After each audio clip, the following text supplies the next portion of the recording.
विठ्ठल आवडे प्रेम भाव। ते म्हणला 20 वर्ष झालं चालताच येत नाही खड्यात. हो म्हणला मलाही एक कुरूप झालंय. आता तू त्याच्या कशाला सांगायला, त्याच्या पायाला गंडलं झालेत कुरूपाचे, तू काय ते नीट करणार आहे ते.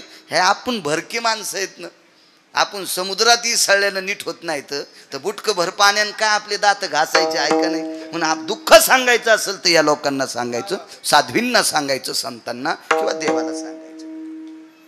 हुशार मुलगी होती, गर्भाची संवेदना लक्षात आली आणि त्या दिवशी सासूनं पूजा करायला लावलं. पूजा करायला लावलं. भारतीय संस्कृती किती गोड आहे सांगू का. महाराष्ट्राची संस्कृती, आपल्या संस्कृतीमध्ये मुलीला सगळं शिकवल्या जातं आणि मग तिचं लग्न केलं जातं. ती महाराष्ट्राची संस्कृती. अण्णा स्वयंपाक शिकवल्या जातो, पूजापाठ शिकवल्या जातं, आलेल्या पाहुण्यांचा आदर शिकवल्या जातो, स्वच्छता शिकवल्या जाती आणि मग तिचं लग्न केलं जातं. बऱ्याच नवऱ्यांना काही न शिकवता त्या पोरींचे लग्न केलं जातं. म्हणून पैसे तोपर्यंत नवऱ्याला हॉटेलहून डबे सांगतात आणि ज्या दिवशी त्याचे संपले त्या दिवशी माहेरात येतात. ही संस्कृतीच्या बाहेरची क्रिया, अशी क्रिया नाही आपल्याकडं. आपल्याकडं आधी शिकवल्या जातं. तुम्हाला एक माहिती आहे का, आपल्याकडं मुलीला शिकवल्या जातं नवल नाही, आपल्या इथं बैलाला आधी शिकवल्या जातं आणि मग टिपणीला धरल्या जातो. बैल सुद्धा न शिकवता धरलेला बैल कसा तास आणील, किती जू मोडीन, किती फन मोडीन, किती जानुळे मोडीन आणि किती आवता हाणणाऱ्याच्या तोंडातून ने जाते. ते हिशोबात चलत असतो का बैल बिन शिकलेला. म्हणजे आपल्या संस्कृतीत बैलाला सुद्धा शिकवल्या जातं, आपल्या संस्कृतीत घोड्याला सुद्धा शिकवलं जातं, तेव्हा त्याच्यावर बसल्या जाते. हा न शिकवलेल्या घोड्यावर बसल्यावर तर ते बोरी खालून जाईन, घेईन ना तोंडवर बाडून. म्हणून आपल्याकडं शिकवल्याशिवाय, त्या वैचारिक पातळीची लेवल आणल्याशिवाय त्याला हाताळल्या जात नाही. ती आपली भारतीय संस्कृती आणि त्या संस्कृतीत भाजलेली ती मुलगी. म्हणून आपल्याकडं म्हणायचं पोरगा औंदा भाजायचं. बाबा भाजायचं म्हणजे इस्त्यात नाही वांग भाजल्यावानी, भाजायचं म्हणजे लग्न करायचं. काय मार्मिक शब्द होते जुन्या लोकांचे. विठाला विठाला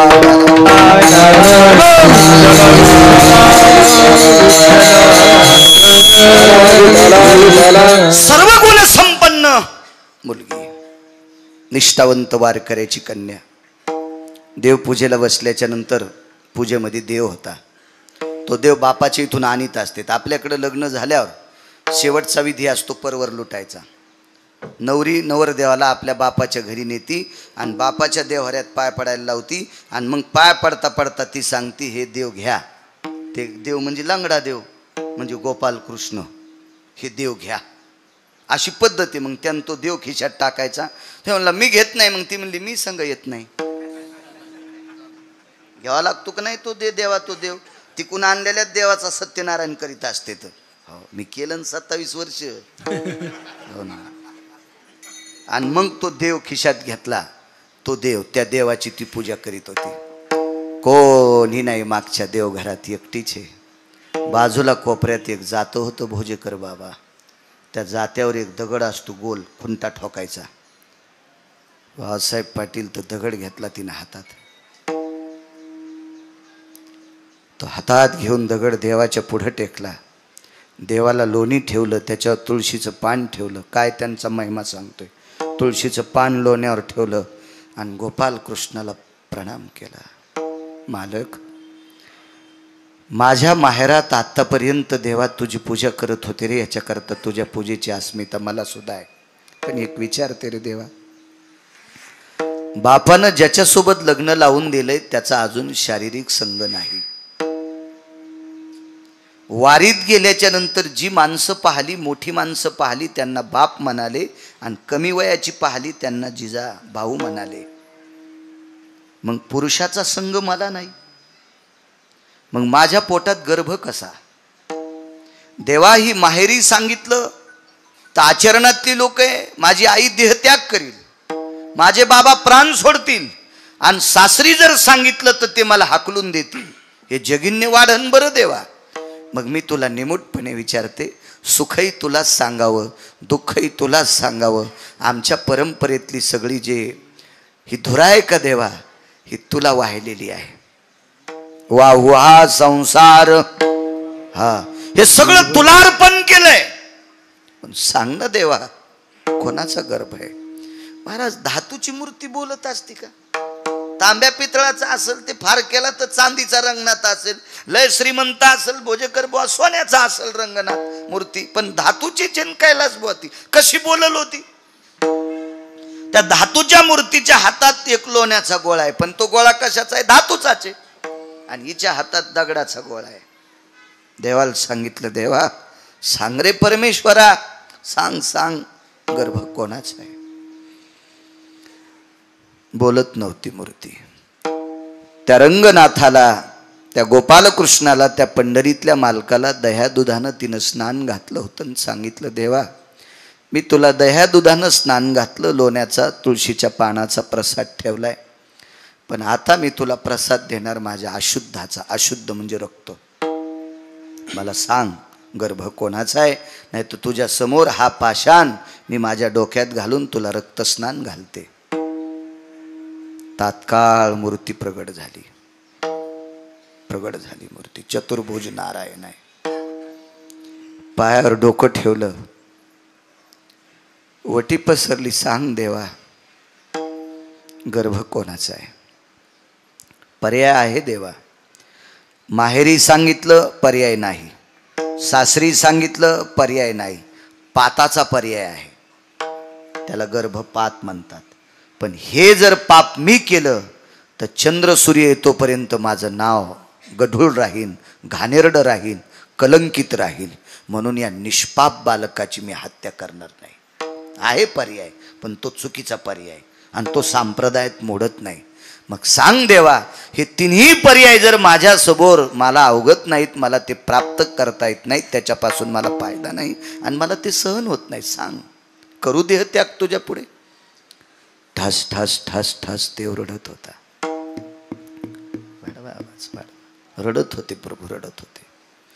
महाराज व्याकुळ होऊन गदगदलेलं अंतकरण देवाचं पाहिल्याच्या नंतर तिनं स्वतःच्या पदरानं देवाचे डोळे पुसले. गोपाल कृष्णाचे, पंढरीतल्या मालकाचे डोळे पुसले. देवा रडणं हे माझ्या प्रश्नाचं उत्तर नाहीये. रडणं हे माझ्या प्रश्नाचं उत्तर नाही. मला माझं उत्तर मला पोषक द्या द्या. डोळे पुसल्यावर देवाचं रडणं थांबलं आणि व्याकुळ होऊन ही रडत होती. देवा पवित्र कुळातली रे देवा, आतापर्यंत मला फुलासारखं या कुळातल्या लोकांनी या 5-10 दिवस सांभाळले रे. का रे देवा अपराधा? सांग ना देवा. जगाच्या मालकानं स्वतःच्या पितंबराच्या कोपऱ्यानं तिचे डोळे पुसले. तिचं नाव होतं सखुबाई. जसं या अधिष्ठानाच्या माऊलीचं नाव आहे आसरा माता, तसं त्या माऊलीचं नाव होतं सखुबाई. डोळे पुसले भोजेकर बाबा. जगाचा मालक खाली बसला आणि सांगितलं, सखू सासुरवाशिनी होशीस. पारतंत्र्यातलं जीवन होतं. एक मर्यादित कवच असतं तारुण्यामध्ये. बाल्य रक्षंती पिता, तारुण्य रक्षंती भ्राता, वार्धक्ये रक्षंती पुत्र, नैव नैव स्त्री स्वतंत्रता. बालपणात आई वडिलाचा धाका असावा, तरुणपणात आपल्या पतीचं कवच असावा आणि 90 वर्षाची म्हातारी असेल तरी मुलांचं कवच असावा. वार्धक्ये रक्षंती पुत्र, नैवम गिरगावकर लिखितम. आणि हे सखू, या सगळ्या गोष्टीची तू पायमल्ली केलीस. भगवान म्हणले, हे म्हणण्यापेक्षा तुझ्या उद्याच्या भवितव्याचा विचार न करता धाडस केलंस आणि तू माझ्या दर्शनाकरता आलीस ग. पण मला तुझ्या माहेरातल्या लोकांची किंवा आली ग. एका पवित्र कुळातली मुलगी आहेस, तिकडच्या लोकांचं जगिन्य होऊ नये, अपमानाचा डोंगर वाढ होऊ नये, याच्याकरता तू वारीत आल्याच्या नंतर तुझ्या घरची सगळी कामं मी तुझ्या रूपात मी केली. महाराज ती सखुबाई होती. सखुबाई तिनं सांगितलं, देवा तू साडी नेसला असशील काही नवल नाही, सारवण केला असेल काही नवल नाही, सडा टाकला असेल काही नवल नाही, स्वयंपाक केला असेल काही नवल नाही, शेण काढला असेल नवल नाही, केर टाकला असेल काही नवल नाही. याच्या मागं लोकांचं करीत आलाच ना. चोखोबारायचे मेलेली जनावर ओरडेस, गोरोबा काकाचा चिखल तुडीलास, नरहरी महाराजाचा गडू फुंकू लागलास, सावता बाबाला खुरपू लागलास, हे खूप काम, अर्जुनाची घोडी धुतलीस, हे खूप काम केलेस ना रे देवा. काय नवलाची गोष्ट आहे? फक्त साडी नेसून केले काय? मला याचं वाटत नाही. माझं एकच प्रश्न आहे की माझ्या पोटातलं गर्भ कोणाचा? आता डबडबलं अंतकरण आणि भगवंतानं सांगितलं, सखू एके दिवशी तुझ्या मालकाला कामना उत्पन्न झाली आणि ती तृप्त करण्यासाठी त्याच्या शेजेवर संग केला. कोणी केला संग? देवान महाराज श्रुतीनं प्रश्न केला. हागा पुरुषा गर्भाशय, पुरुषाला गर्भाची पिशवी कसं शक्य आहे महाराज? श्रुती प्रश्न करते देवाला. श्रुती श्रुती श्रुती प्रश्न करते. श्रुती भगवंतानं श्रुतीला सांगितलं, श्रुती या प्रश्नाचं उत्तर तुला पुन्हा देईल, पण हिचं मिटू दे ना, मिटू दे, हिचं मिटू दे.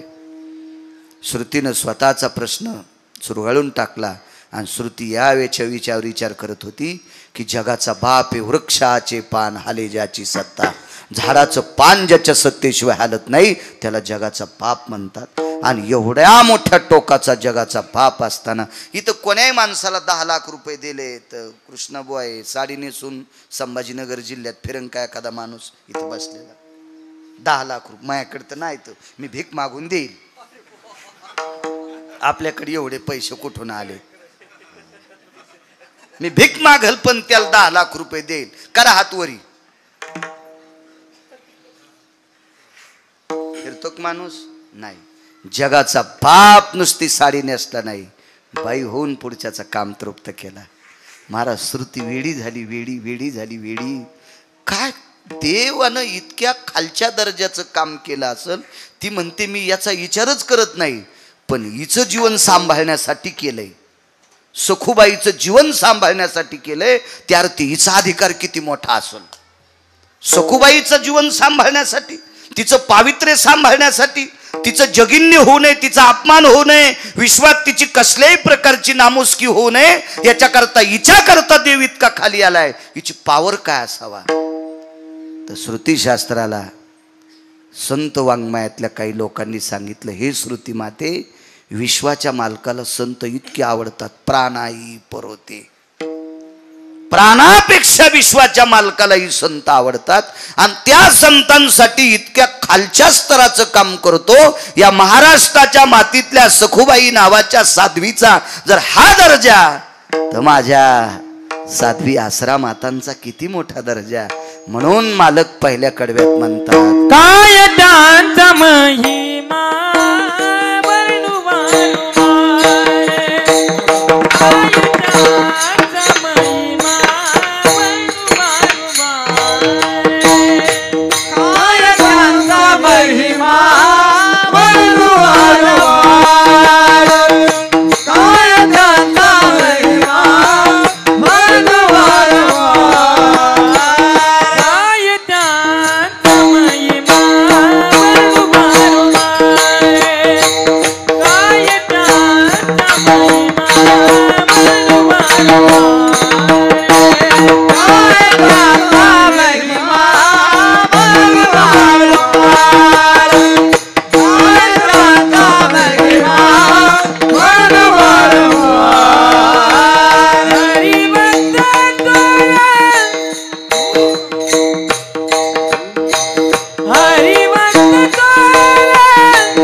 हा दर्जा आहे, हा साध्वी स्त्रियांचा, त्या मावल्यांचा हा दर्जा आहे.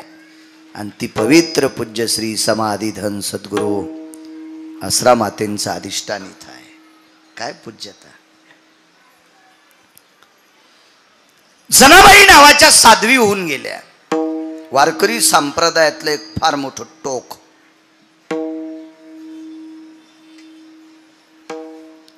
महाराज विश्वाच्या मालकानं भ्यावं. विश्वाच्या मालकानं. एखाद्या बाईनं भजन येते मग तिनं दिबर म्हण शिवी तू कोणाला. तुला दात राहतेत का खारोड्या खाला तर. चपात्या चगळून खाईन खारोड्या चगळून खाता येत असतात का. ठोईन का तिचे कोणी दात. ती जगाच्या बापाला शिवी देत होती. तुझी रांड रंडकी झाली जन्म सावित्री चुडेल्याले. तुझे निघाले मळे तुला पाहून काळ रडे. एवढी हिम्मत, इतकी ताकद. देवाला शिवी द्यायची. साध्वी जनाबाई. बरं काय होतं घरी. देवाला जीव घालण्यासाठी 5-25 गाई तरी जनाबाईकडे होत्या का. 5-50 एकर तरी त्याच्यातल्या गहू ज्वारीचा नैवेद्य करीत नाही. ह्याच दुसऱ्याच्या इथं खाला. नामदेवरायाच्या घरच्या भाकरी खाच्या. दाशी नामयाची मनोनिया. अनन्य साधारण महत्व आहे महाराष्ट्राच्या मातीमध्ये पवित्र स्त्रियांना. अनन्य साधारण महत्व. काय दर्जा आहे साध्वींचा. या गावातली एक न एक माऊली आपल्या सासरून माहेरी आज येते. कधी कधी दिवाळीला येता येत नाही, लक्ष्मीपूजन सोडून येता येत नाही. पण या पुण्यतिथीच्या दिवशी समाधीवर डोकं ठेवण्यासाठी पंचक्रोशीतले गावातली सगळी जणी येतात. काय दर्जा आहे, काय अधिकार आहे. इतकी सामान्य परिस्थिती. आपलं जीवन सुव्यवस्थित राहावा याच्याकरता दामू शेट्टीच्या घरी, नामदेवरायाच्या घरी, राजाईच्या सानिध्यामध्ये, गोणाबाईच्या सानिध्यात आपलं जीवन फुलासारखं व्यतीत करणारी माऊली.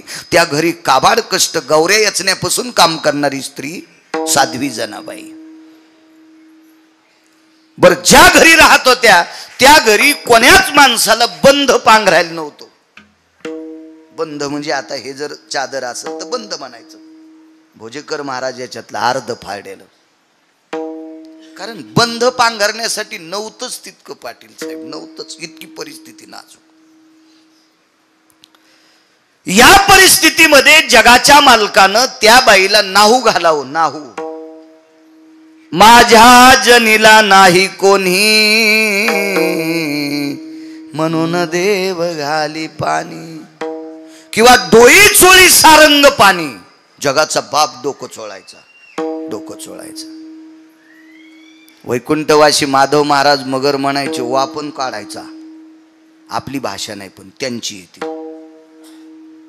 आदरीव लोक परमार्थातले त्यांचं वाक्य सांगतोय. पा इतकं देव काम करायचा. एके दिवशी जनाबाई झोपलेल्या आहेत आणि राजाबाईंच्या गोतातली एक पाहुणी आली. म्हणजे नामदेवरायाच्या सासरवाडीतून एक पाहुणी आली. आता पांघरायला तिला काय द्यायचं. हिवाळ्यातले दिवस होते. काय द्यावं पांघरायला. म्हणून जनाबाईनं सांगितलं मला दिलेली जी वाकळ आहे ती पाहुणी पांघरेल. कडकड हिवाळ्याचे दिवस होते. कडकड हिवाळ्याचे दिवस. सगळी आपोआपल्या अंगावरची पांघरणं घेऊन झोपलेली आहेत. जनाबाई एकट्या झोपलेल्या आहेत.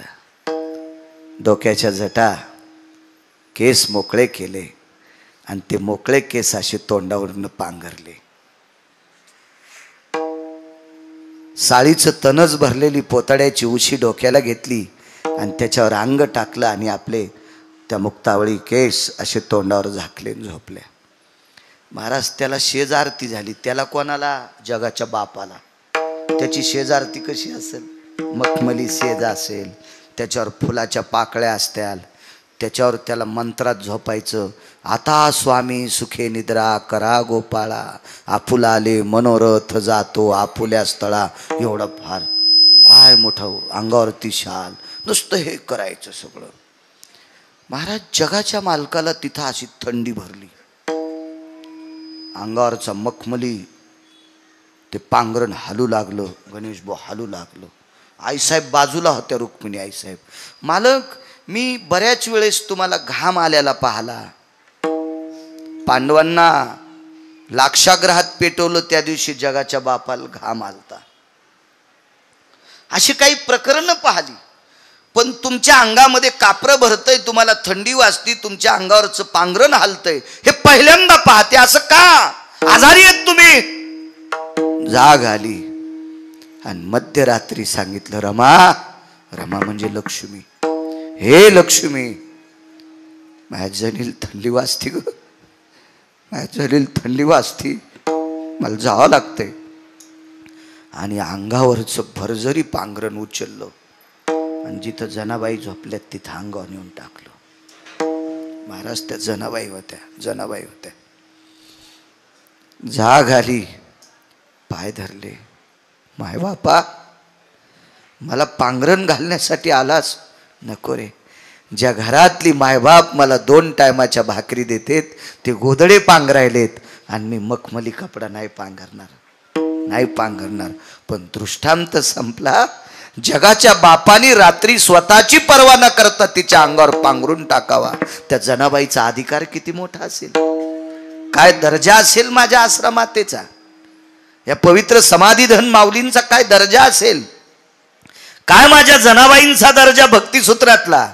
जगाच्या बापानी पांघरणाची व्यवस्था करावा इतकं टोक ह्या साध्वींचं आहे. म्हणून मालक पहिल्या कडव्यात म्हणतात, काय त्यांचा महिमा बनवाल वार, काय त्यांचा महिमा बनवाल वार,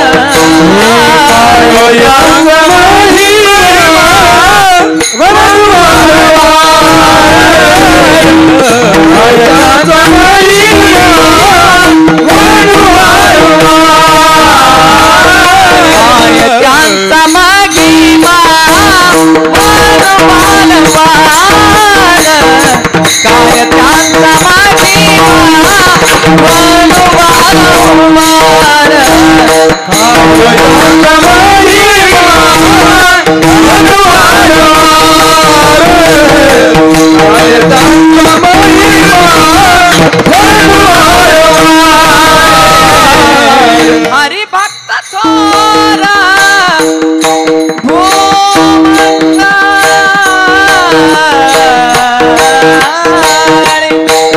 हरि भक्त थोरा हो मंडळी, हरि भक्त थोरा हो मंडळी, त्यांची भेटे आता ब्रह्मादिका, त्यांची भेटे आता ब्रह्मादिका.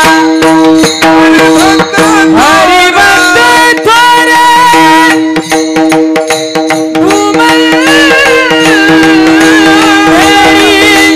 हरि भक्त थोरा भूमंडळी, त्यांची भेटे आता ब्रह्मादिका, भेटे अर्थ ब्रह्मादिका.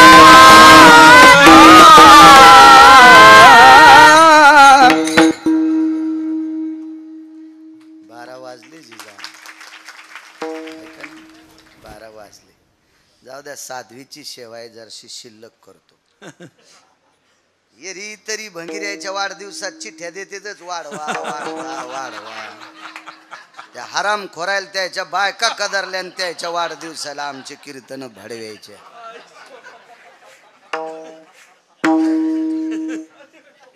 इथं बोललेलं मालकाच्या यादीत जाते. गरीब बाई एक एवढं उदाहरण ऐका, मग काल्याचा अभंग घ्यायचा आपल्याला. विठोबा रुक्माईचं भजन करून मग काल्याचा अभंग, त्याच्यावर 5 मिनिटं बोलून मग प्रसाद वाटू. आणि कधी पण सूत्र लक्षात ठेवायचे. मागे एकदा भागवत लावलं एका माणसाच्या वर्ष श्राद्धाला. आणि वर्ष श्राद्धाला भागवत लावलं, त्याच्या पुण्यतिथीच्या दिवशी काल्याचं कीर्तन ठेवलं. कसा काला करता येईल श्राद्धाच्या दिवशी? माणसाच्या श्राद्धाला काला करता येत नाही का? कारण त्याची लायकी नाही म्हणून. आणि संतांच्या पुण्यतिथीच्या दिवशी का देव काला स्वीकारित नाही, ते म्हणतो माझा मोठेपणा नको, त्यांचा करा. इतका मोठा फरक आहे, फरक आहे एवढा फरक. हा, इथं देव नको म्हणतंय आणि तिथं त्याची लायकी नसते. म्हणून सूत्र असतात काही काही, त्याचं एक रचना करून केलं पाहिजे. अत्यंत गरीब एक स्त्री. तुम्ही या माऊलीचा जर फोटो पाहिला तर अंगावरचं लुगडं किती भारीच आहे तुम्हाला कळलं. तेच एकदम साधं लुगडं, साधं साधं, गळ्यात तुळशीच्या कंठ्या माळी, एकदम साधं साधं व्यक्तिमत्व. महाराज, विश्वाच्या मालकाला हलवायची ताकद. विश्वाच्या मालकाला किती पुण्यतिथी आहे? 46वी पुण्यतिथी. मला सांगा बरं, असा कोण श्रीमंत आहे त्याचं 46 वर्षापासून वर्ष श्राद्ध होतंय? 46 वर्षापासून. आणि जरी झालं ना नाही, उशिरा पाहिलं तुम्हाला. हे आमचे जुनी माणसं आहे. हे नाना झालं, स्वर्गीय तराशे महाराज झालं, विनायक महाराज झालं, हरिभक्तीपरायणे जुने. पहिल्याने इकडे यायचो मी खूप. तेव्हा ऑटो रिक्षात येत होतो मी, 3 चाकाचा ऑटो रिक्षा. पण आजही तसाचे, गाडी असू द्या कोणती बी, पण टाचा उचलीतच नाही. हा, टाचा उचलल्या की चांगला चांगला हाती पडतो बरं. नाही, टाचा नाही उचलू द्यायचा, पाय सगळा टेकायचा, भीती राहत नाही. विठाला विठाला,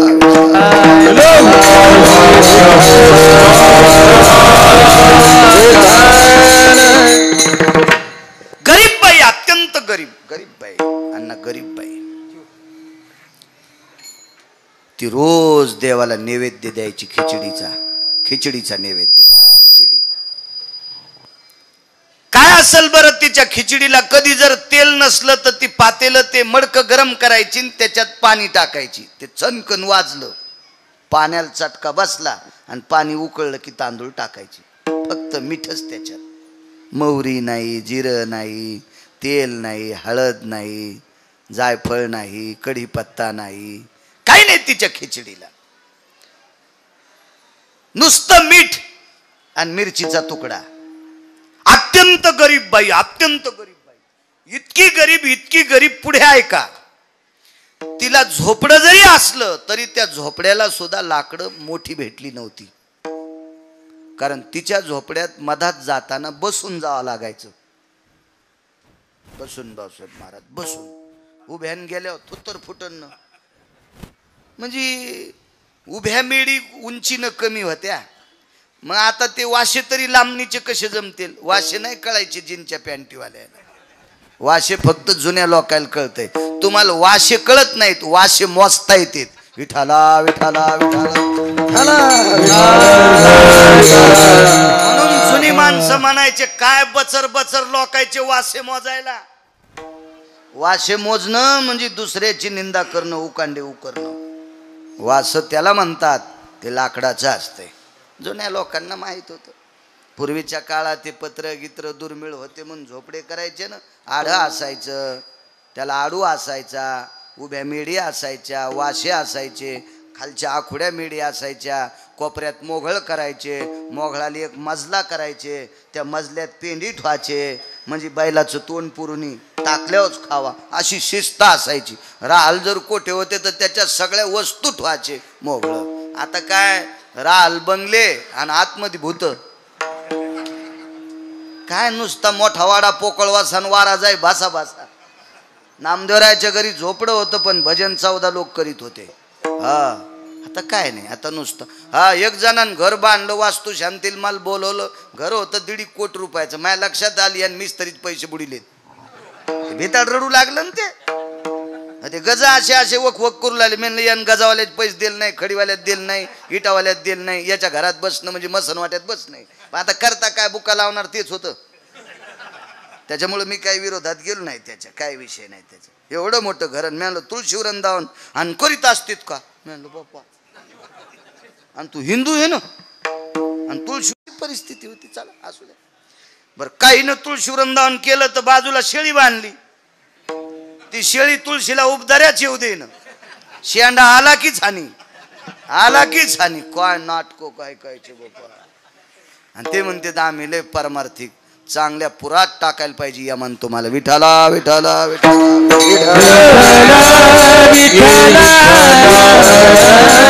एकदम साधी बाई, एकदम साधी. तिचा नैवेद्य जगन्नाथ प्रभू खात होते. जगन्नाथ प्रभू ओडिसामध्ये, त्याला जगन्नाथपुरी म्हणतो. हो, तिची खिचडी. महाराज एक दिवस असा झाला, जगन्नाथपुरीचा राजा तोंद्रुप सकाळचा 10चा नैवेद्य तो सोन्याच्या ताटात नेत होता. त्याच्या घरी रंगनाथ गुरुजी विनोदात सांगायचे, त्याची चूल पण सोन्याची होती. म्हणायचे ते विनोद. मोठ्यांचं वाक्य असते महाराज. मोठ्या लोकांची वाक्य ही वाक्य नसतात, ती अमृता समान असतात. मोठ्यांची वाक्य ही वाक्य नसून ती उपदेशाचं सूत्र असतात. गुरुजी म्हणायचे वैभवशाली राजा, त्याच्या समोर जे नगारा वाजायचा, त्या देवाला नैवेद्य घेऊन जात असताना तो नगारा सोन्याच्या टिपऱ्यान वाजत होता. राजा आहे महाराज तो, बोजेकर बाबा राजा आहे तो. सोन्याच्या टिपऱ्यानं नगारा वाजायचा. आणि वैभवामध्ये मोठ्या थाटामाटात भक्तीच्या मस्तीत, वाक्य नीट ऐका, भक्तीच्या मस्तीत देवाला नैवेद्य जायचा. पण जगन्नाथ प्रभूला नैवेद्य मात्र खिचडीचा. त्याला पुरणपोळीचा नैवेद्य नाही काय, त्याचं ते खिचडीच नैवेद्य होता तो खिचडीचा. आजही कुठं काही काही परंपरा आहेत. आमच्याकडे बालानंद स्वामीचं मंदिर अलीकडे सातोण्याला आहे. तिथं एखादा श्रीमंत काजूची भाजी करीन, पनीरची करील, बदामाची करीन, खारकाची करीन, कशा कशाच्या करते ते करू द्या, पण तिथं भाजी पाहिजे गाजराचीच. परंपरा परंपरा परंपरा. इकडे अलीकडे मंगरुळला बोडखे बाबा नावाची संत होऊन गेले. आसरा मातांसारखे संत, अवलिया संत, फार मोठा इतिहास त्यांचा. नदीच्या कडेला, ओढ्याच्या कडेला काही पोरांनी माश्या धरल्या, सरपंच जमा केलं, जाळ पेटीला, त्याच्यावर त्या नदीतले मासे भाजले आणि खा म्हणले महाराज. महाराजानं ते मासे असे तोंडात 5-10 टाकले आणि ह्याच पोट्ट्याने गावात येऊन सांगितलं महाराजांनी माशा खाल्ल्या. 5-10 महाराज मासे खाल्ले? हो म्हणले. काय काम म्हणले? गळ्यात तुळशीची माळ. आणि म्हणले मग काय व्हालंय? मग आम्ही उद्यापासून खाऊ. नाही रे मरतान बेटे हो, मासे खाता असतात तुम्ही, तुम्ही वारकरी हो ना, मासे कसे खाता येतील? मग आम्ही तुमच्या पाया पडून वारकरी झालो, तुम्ही कसे खाल्ले? अरे मी खाल्ले नाही रे, हे मारू लागले म्हणून जिते केले. बर ते भाजले होते, भाजल्यावर जिते राहतात का? भाजलेले मासे तोंडात टाकले.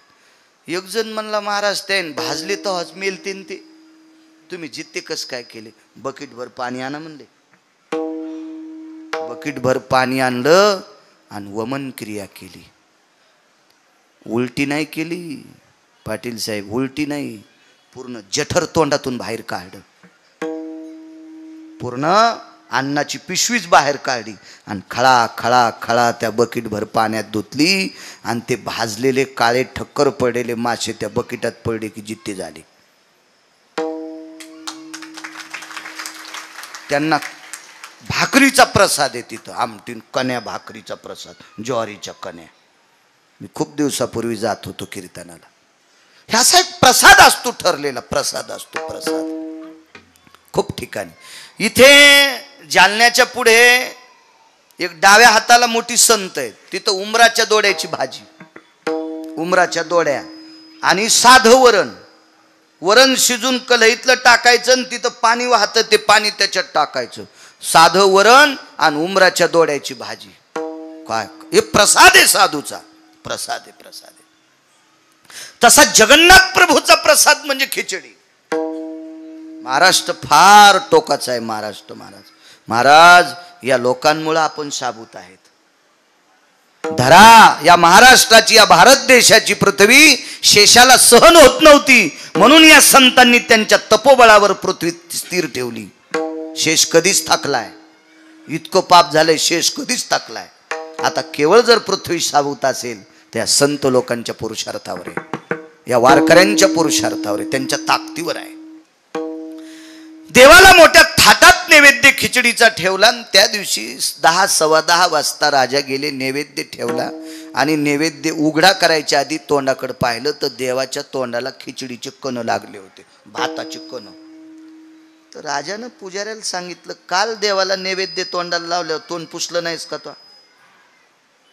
पुजाऱ्यानं सांगितलं, मालक नैवेद्य ठेवल्यावर देवाच्या तोंडाला खिचडीचा घास लावला, मखमली कपड्यानं तोंड पुसून घेतलं, तो घास या खिचडीत टाकला, अर्धा आम्ही पुजाऱ्यानं घेतला, अर्ध्यातला अर्धा तुम्हाला द्याला आणि चौथाही भाग भक्ताच्या खिचडीत टाकून सगळ्यांना वाटला. त्याच्यावर रात्री देवाचे शेजेचे मंत्र झाले, देवाला अंग गळ्यातले निर्माल्य काढले, माळा काढल्या, देवाला शेजेवर पोहुडलं, ह्या सगळ्या गोष्टी झाल्या. आणि सकाळी देवाला पंचामृतानं स्नान घातलंय, अभिषेक झालाय, मंत्रोच्चार झालाय आणि देवाच्या तोंडाला खिचडीचे कण कस काय?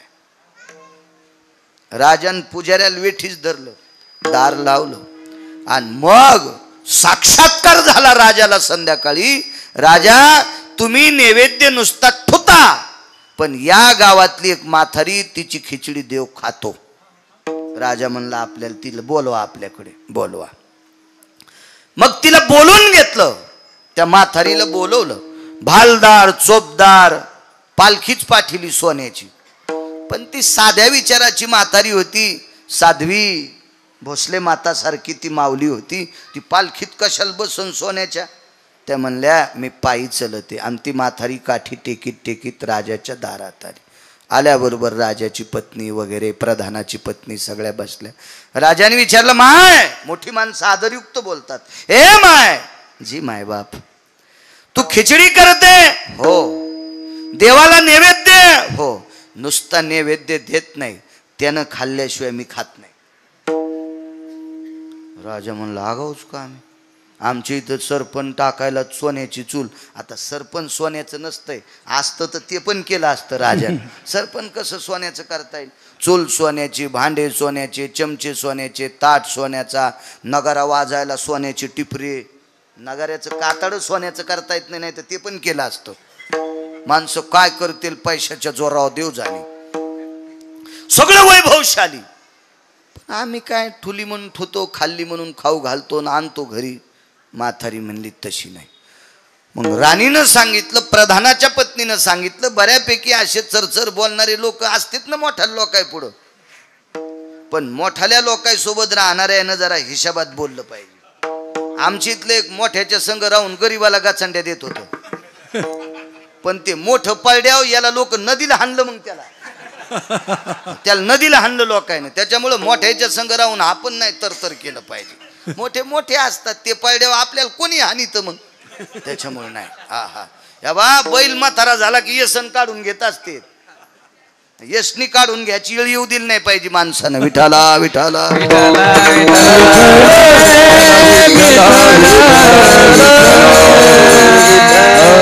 हुशारबाई सगळ्यांनी विचारलं, मग शिजाव खिचडी.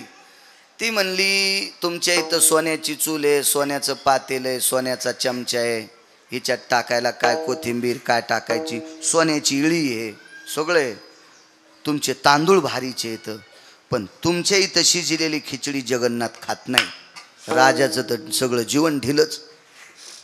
बसल्या बसल्याच काष्टा खोसू लागला. आपलं तर मातीतच गेलो म्हणे बापा. चला म्हणे, प्रधानजी, राजा, मंत्री, महामंत्री, सुमंत्री, राजाची महाराणी, प्रधानाची पत्नी, त्या म्हातारीचं घर गावाच्या कडेला. पण त्याच्यातला एक मंत्रिमंडळातला एक जरा लवचिक होता.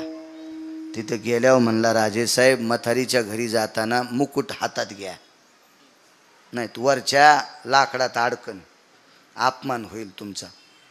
बसून जावं लागत आहे, आणि बसून बी मुंडकं वाकून जावं लागत. नाही वाकिलं तर वरी मुकुट अडकन आणि वाकिलं तर खाली पडन.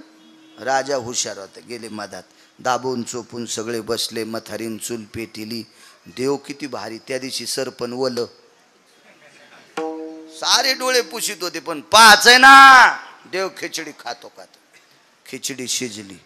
शिजल्याच्या नंतर दारात तुळशीचं वृंदावन आणि तुळशी वृंदावनापाशी खापराच्या गाडग्यात. आता गाडगं म्हणल्यावर खापराचं, पण आता लय लोक खापर वापरायले. तर गुळाचा चहा कोण पेत होते? तुम्हाला गिरगावच्या बाळ्या शपथ आहे, इमानदारीने सांगा.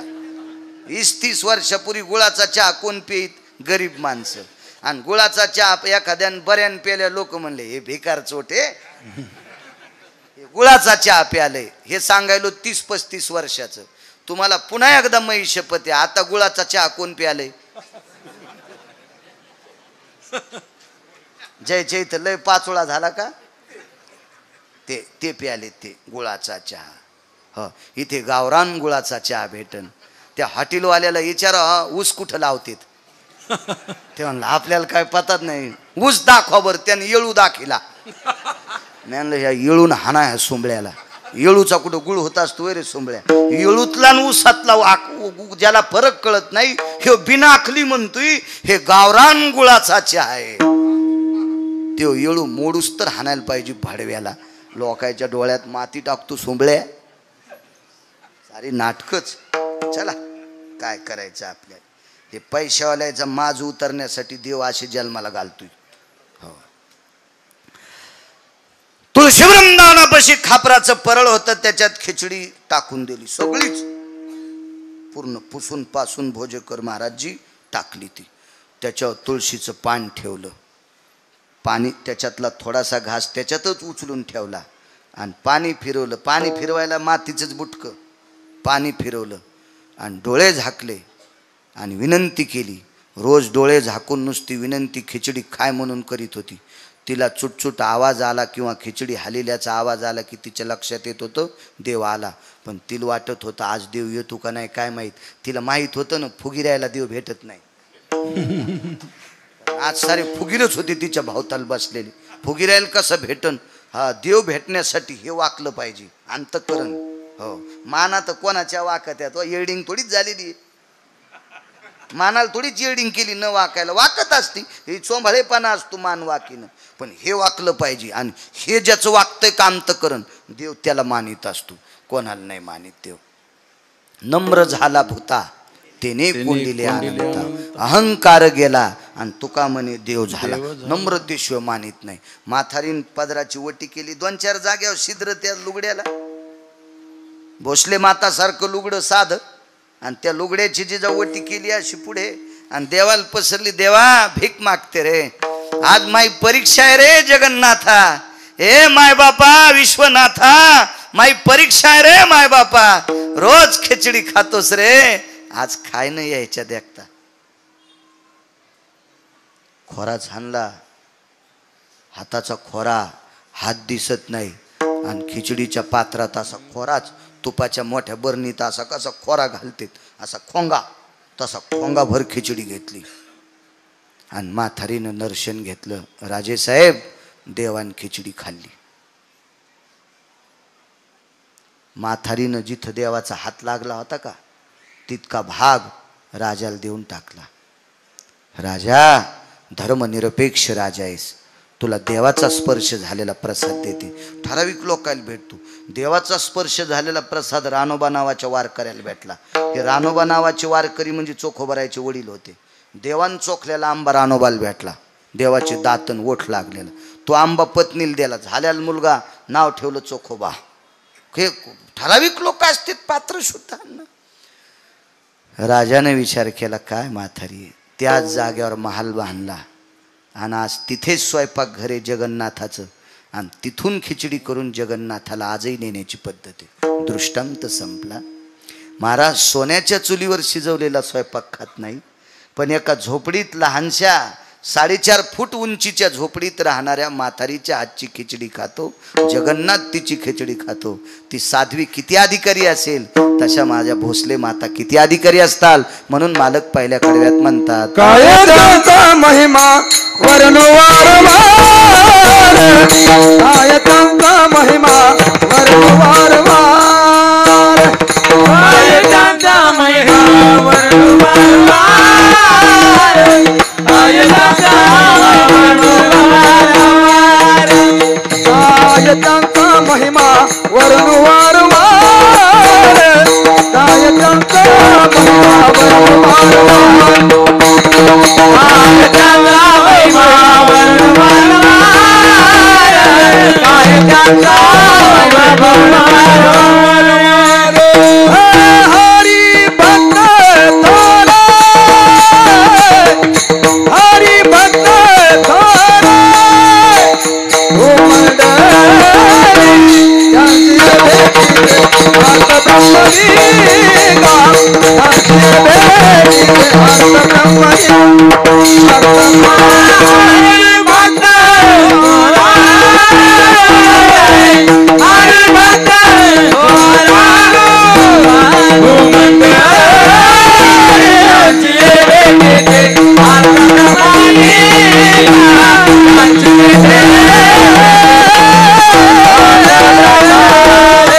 नाशिकच्या मनमाडच्या मालेगावच्या पुढं कोपऱ्यावर खानदेशच्या कोपऱ्यावर ढवळेवीर नावाचं गाव आहे. ढवळेवीर. जीवनभर एका साध्वी रुक्मिणीबाई नावाच्या स्त्रीनं ज्ञानेश्वरी वाचली. त्या जात राहिल्या. त्यांचा अंत्यविधी केला अण्णा. तर अंत्यविधी केल्यावर दुसऱ्या दिवशी राख सावडायला गेले तर दोऱ्यासगट माळ सापडली. दोऱ्यासगट. आज त्या माऊलीच्या माळीची समाधी आहे. अनन्य साधारण महत्व या महाराष्ट्राच्या मातीमध्ये पवित्र स्त्रीला. रयतेचे राजा छत्रपती शिवाजी महाराज याच भारत देशातल्या पवित्र स्त्रीच्या पोटी जन्माला आले. धर्मनिरपेक्ष महाराणा प्रताप याच भारत देशातल्या पवित्र स्त्रीच्या पोटी जन्माला आले. ज्ञानोबाराय, तुकोबाराय, नामदेवराय, चोखोबाराय, नाथबाबा, सावता महाराज, शेना महाराज, गोरोबा काका, निवृत्ती दादा, सोपानदेव हे सगळे याच भारत देशातल्या पवित्र स्त्रीच्या पोटी जन्माला आले. इतकी पवित्र स्त्री, त्यात माझ्या भोसले माता माऊली. त्यांचा हा 46वा पुण्यतिथी सोहळा. त्यांच्या चरणी साष्टांग प्रणिपात करतो आणि माझ्या वाणीला कीर्तनातला मध्यविराम देतो. विठोबा रखुमाई,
अभंग घेतो.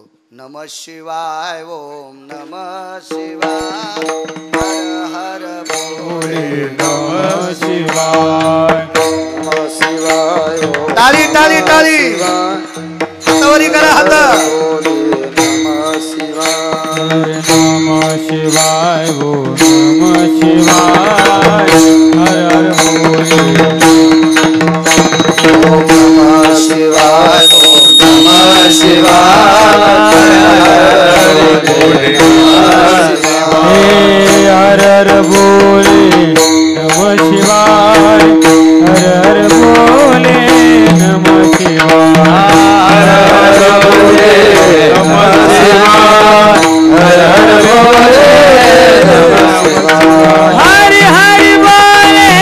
नमः शिवाय, हर हर बोले. नमः शिवाय, हर हर भोले. नमः शिवाय.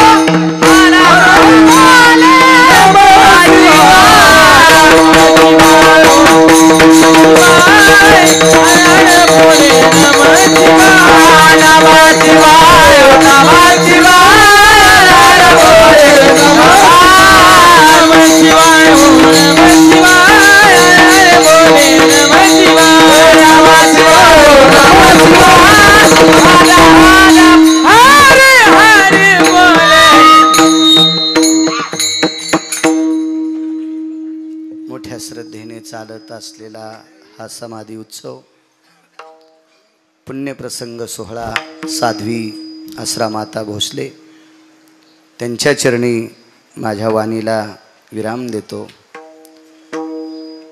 पवित्र श्रावण मास, या श्रावण मासामध्ये एका साध्वी माऊलीचा समाधी सोहळा, त्या सोहळ्यात आजचा काल्याचा प्रसाद मोठ्या श्रद्धेने मोठ्या अट्टहासाने भरत अण्णा घोडके यांनी केला.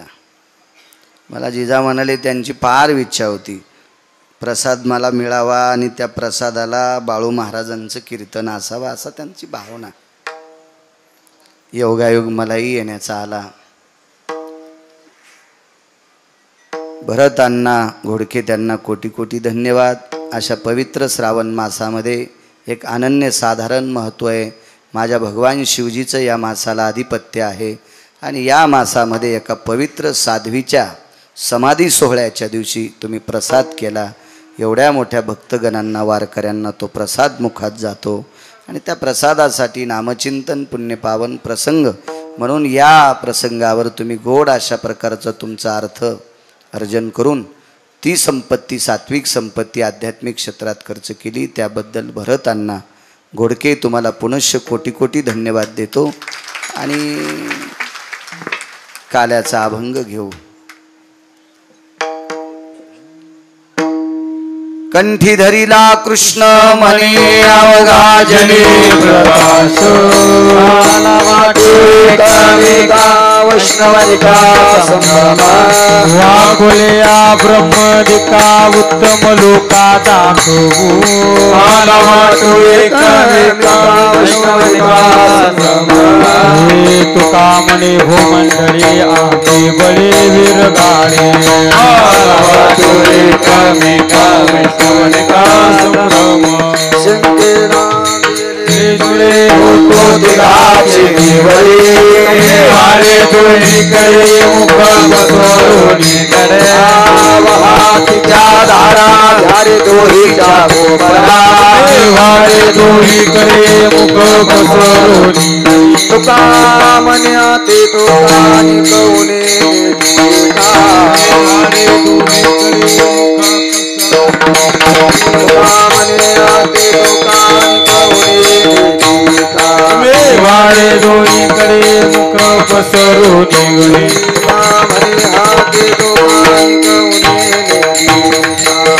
वारे दोन्हीकडे मुख पसरून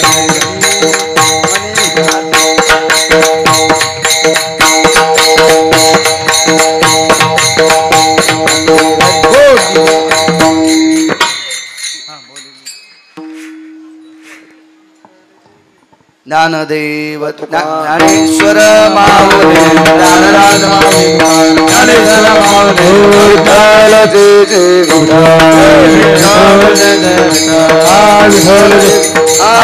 बोली रे पुरे वेडे माऊली उत्तरी, क्षमा करा महाराज नाही उच्चारिला तुका म्हणे ज्ञानेश्वरा काबाया क्षमा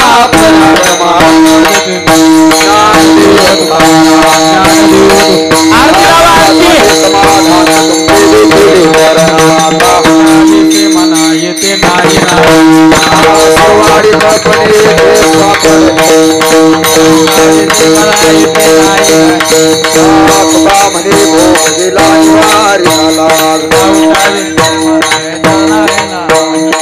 करोनी आरती चंद्रमाने पहा पहा ओ सकळ पुण्यवंत तुम्ही बाबा हे तारे उभा साने प्रेम सप्रेम आरती गोविंदा आरती करते काळा प्रौढा आणि आरती ब्रह्मन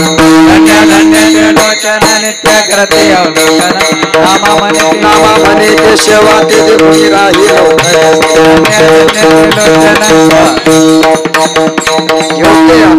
28 भावा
आरती तुकाराम स्वामी सद्गुरु सद्गुरु